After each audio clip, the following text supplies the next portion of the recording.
गर्मी के मौसम में नौतपा जब शुरू होता है तो लोगों के लिए परेशानी बढ़ जाती है। यह नौतपा वो होता है जिसमें सबसे ज़्यादा गर्मी पड़ती है। 9 से 10 दिन तक लोगों के लिए घरों से बाहर निकलना भी मुश्किल हो जाता है। हमारे साथ फिजिशियन डॉक्टर दीपक गर्ग मौजूद हैं। उनसे बात करते हैं कि इस नौतपा में लोगों को इस गर्मी से बचने के लिए क्या करना चाहिए, इसके अलावा किन किन आयु वर्ग के लोगों को सबसे ज़्यादा परेशान करता है। सर बहुत बहुत स्वागत है हमारे चैनल पर। मैं सर आपसे एक चीज़ जानना चाहूँगा कि नौतपा शुरू होने जा रहा है। नौतपा गर्मी में ये वो दिन होते हैं सबसे ज़्यादा जो लोगों के लिए परेशानी का कारण बनते हैं। आप चिकित्सक होने के नाते क्या मानते हैं कि इस गर्मी से बचने के लिए क्या क्या करना चाहिए, क्या मानना आपका?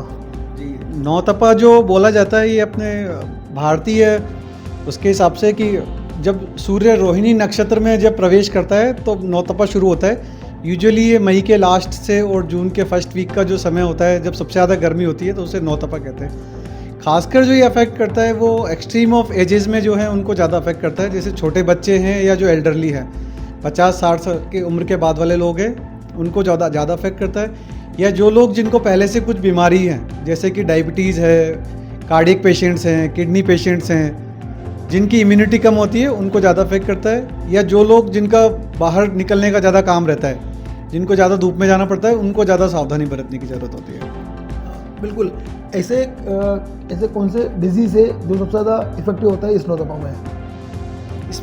इसमें बेसिकली होता क्या है कि सन एक्सपोजर या तापमान ज़्यादा होने की वजह से लोगों में डिहाइड्रेशन की संभावना ज़्यादा होती है। डिहाइड्रेशन की वजह से या बॉडी का टेम्परेचर ज़्यादा होने से किडनी फंक्शंस, लीवर फंक्शंस वो ख़राब हो सकते हैं। हीट स्ट्रोक की संभावना बढ़ जाती है, उल्टी दस्त की संभावना बढ़ जाती है। खाना जल्दी ख़राब होता है टेम्परेचर ज़्यादा होने से, तो उल्टी दस्त वगैरह होने की संभावना बढ़ जाती है। तो जो किडनी पेशेंट्स हैं, हार्ट पेशेंट्स हैं, डायबिटीज़ पेशेंट्स हैं, उनको रिस्क ज़्यादा रहता है। इस मौसम में किन चीज़ों का उपयोग ज़्यादा करना चाहिए ताकि ये जो असर है वो कम हो जाए?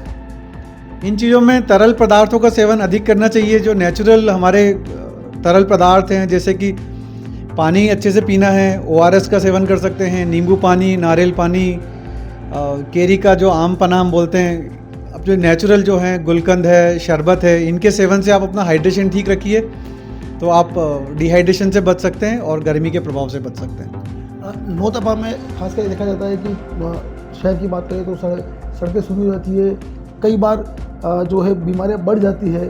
तो ऐसे सबसे ज़्यादा कौन से आयु वर्ग इसमें सबसे ज़्यादा प्रभावित होता है? सबसे ज़्यादा जैसे कि मैंने बोला कि छोटे बच्चों को और जो बुजुर्ग लोग हैं उनमें रिस्क ज़्यादा होता है, तो उनको ज़्यादा खास सावधानी बरतने की ज़रूरत होती है। स्पेशली जो पीक दोपहर का टाइम होता है, सुबह 10-11 बजे से शाम को 4-5 बजे तक, इस मौसम में बच्चों को, बूढ़ों को, आमतौर पर सभी को थोड़ा सा सन एक्सपोजर से बचना चाहिए।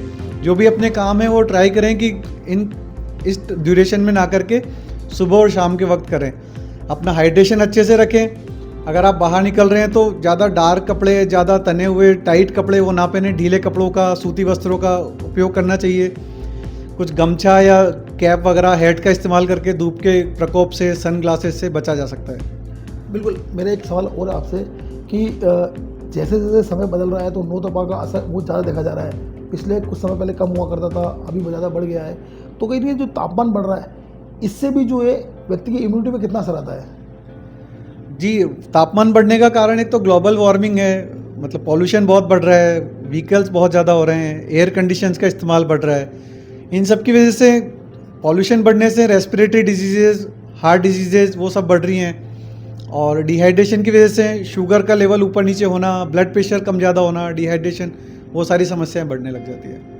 बिल्कुल। ये थे डॉक्टर दीपक गर्ग जिन्होंने ये बात स्पष्ट की कि जो नौतपा शुरू होगा, इन 9-10 दिनों में किस तरह से व्यक्ति को बचना चाहिए, किन चीज़ों का ज़्यादा उपयोग करना चाहिए ताकि खासकर जो होने वाली बीमारियां होती है गर्मी में, उसे बचा जा सके।